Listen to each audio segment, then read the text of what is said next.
a busy day for Ben. Time magazine picking the Fed head, Ben Bernanke, as Person of the Year. The Federal Reserve today deciding to leave interest rates at near zero. My next guest is fed up with Bernanke and the Fed, and just fed up with these guys who just spending a lot of money on financial rescues he says don't rescue. Republican Congressman, former presidential candidate Ron Paul, joining me now. The name of his book says it all, End the Fed. So, Congressman, what did you make of Time making him Person of the Year? Well, I don't find it offensive. I mean, they pick people who are very important and instrumental, and he certainly has been. He is an individual in the past year, has been able to counterfeit a lot of money, more than any other one man ever did in the history of the world. So, and he does it, he's inherited a system that's very secret. We don't know what he does. He's more powerful than the president. The president has to at least come to the Congress for the money, and we can have a little oversight on the president. No oversight.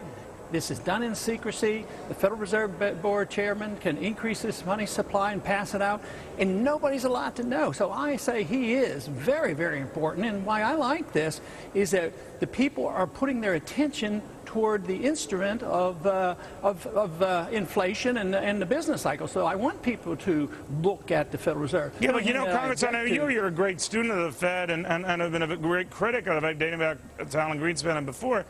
But for a lot of people, this cover story will be their first exposure to the Federal Reserve and what the heck it does and how secretive it is and that it's a very powerful institution. You say too powerful and spending too much money, right? Oh, right. And it makes people wonder about the whole idea of a Federal Reserve System and fiat money.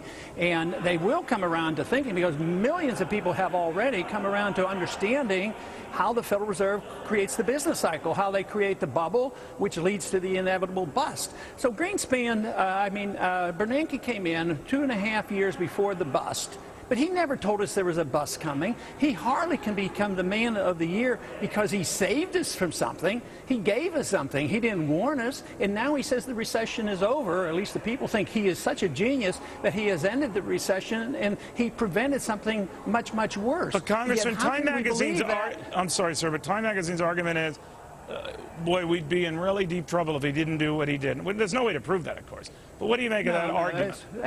Well, I think it means they don't quite understand what's happening, because to me it's a lot like a drug addiction, and the person who gets a fix, they feel better. We've been addicted to big spending, deficits, inflation, and Federal Reserve easy money.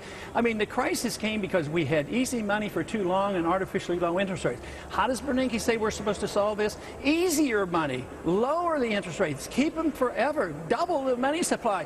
It's really quite bizarre that people believe that this is a solution, and it's just really emphasizes the beginning of a different problem, and that is the destruction of the currency. That's what he's ushering in.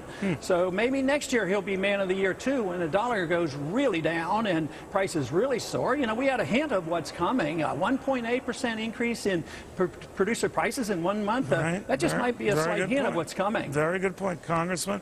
Maybe next year you're on the cover of that magazine for warning about all this. Congressman, always good seeing you. Thank you. Thank you.